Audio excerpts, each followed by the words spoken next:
Welcome to this explainer. I'm genuinely thrilled you're here today because we are looking at a truly profound piece of source material. We're going to explore a guided journey that unpacks the incredible, often totally overlooked, power hidden in silence.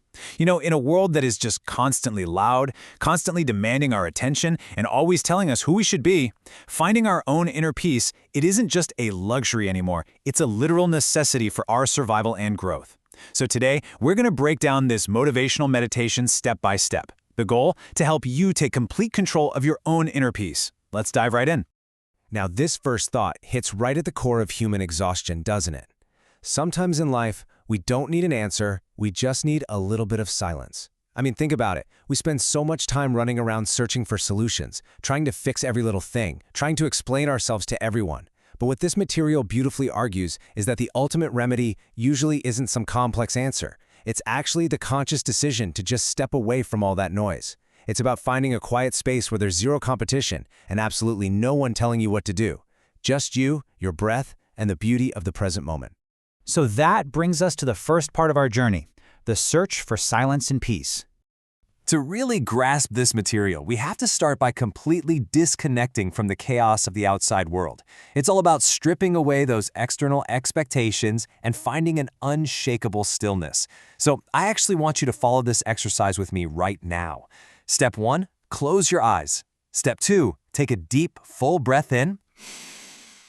And step 3, exhale slowly. Just free your mind for a few seconds. You don't need to be anywhere else right now. You don't need to prove anything to anyone. Just be present, right here, right now. All right, moving on to our next major theme, freedom from people's opinions. The source material uses this brilliant metaphor here, a flowing river. Picture a river winding its way through some green mountains. The water doesn't stop and fight every single rock or obstacle in its way, right? It just creates its own path. It flows, slowly sometimes, quickly other times, occasionally crashing against stones, but it literally never stops moving. And here's the massive takeaway. Your life's path is not determined by the opinions of others. Just like that river, you're going to encounter both favorable and unfavorable conditions. Sometimes people will praise you, and sometimes those exact same people will heavily criticize you. But you absolutely cannot let the fluctuating opinions of bystanders dictate the direction of your river. How universally familiar do these quotes sound? Don't do this. You can't do it. You're on the wrong path. This dream is just too big. We've all heard these exact words from naysayers at some point, but the source has some great advice on how to handle this. Basically, listen to the advice, sure, reflect on it, but ultimately, you have to make your own conscious decisions. Do not let someone else's limited vision shrink your massive potential. You might be wondering, why do people say those negative things in the first place?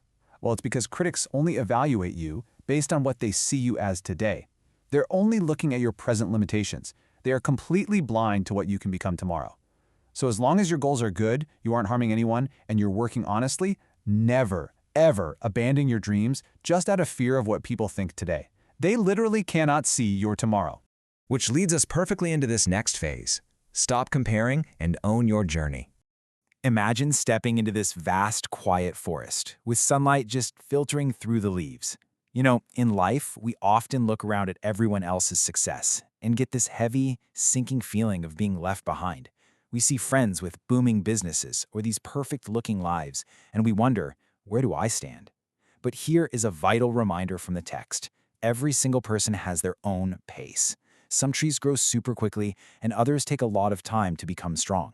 And taking your time is perfectly okay. The trees that grow slowly in that forest, they are the ones developing incredibly deep roots. And because of those deep roots, when the biggest, most violent storms come through, they are the ones that remain standing. So stop looking at the tree next to you and just focus on watering your own roots. Next up, we need to talk about resilience. Falling is not defeat. Think of ocean waves crashing at sunset. We all have those exhausting days where the urge to just quit, hit a wall, and walk away is incredibly strong. You might be sitting there thinking, I'm done. This is way too hard. But we actually need to redefine what failure means here. Falling down, that's just a natural part of the process. It happens to literally everyone. Real defeat is refusing to get back up. Success rarely goes to the people who are just naturally powerful or lucky right out of the gate. It usually goes to the exhausted people who have fallen flat on their face, but who decide to get back up and try again anyway. So remember, simply falling down is never the actual defeat. Let's bring it back to the present moment with this next concept. One small step today. Picture a really calm waterfall for a second. Go ahead and take another deep breath. We spend so much of our energy agonizing over the unchangeable past, or stressing over this unpredictable future. But the only thing you truly have control over is right now. Step 1, take one small step today. Seriously, it doesn't have to be a massive leap. Just one little step. Step 2, another step. Step 3, and then another. Massive, life-changing success isn't usually born from one giant, heroic moment. It really just comes from stringing together these tiny, seemingly insignificant daily efforts. And this brings us to a really crucial point from the material. Don't hate your struggles. Actually, consider them your training. Every single difficult day is actively making you stronger. Imagine standing on the mountain peak of your life's journey and looking back. You'll probably realize that the very hardships you feared, the naysayers who underestimated you, and the failures that made you cry, they were actually your greatest training ground. They were actively building the exact person you needed to become.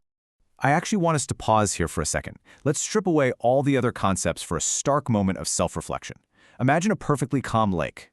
Now ask yourself honestly, what do I really want in my life? Not what your parents want, not what society expects from you, but what do you truly want? Got it? Okay, once you have that answer, you have to immediately follow it up with this second question. What can I do for this today? What is the one action you can take right now? Because remember, the future is not built someday in some vague, abstract way. The future is built solely on the small, concrete decisions you make today. And that gives us hope for the final phase of our journey, the bright morning after the darkness. If today is incredibly difficult for you, think of the night sky. The source provides some really deep comfort here. Even the darkest, most terrifying night simply cannot last forever. Morning is a universal guarantee. So how do you get through the night? Well, you work silently. You strengthen your character.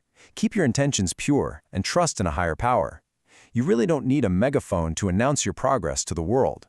Keep moving toward the light silently, without feeling that exhausting need to prove your speed or demonstrate your worth to anybody else. Your silent, consistent work is more than enough.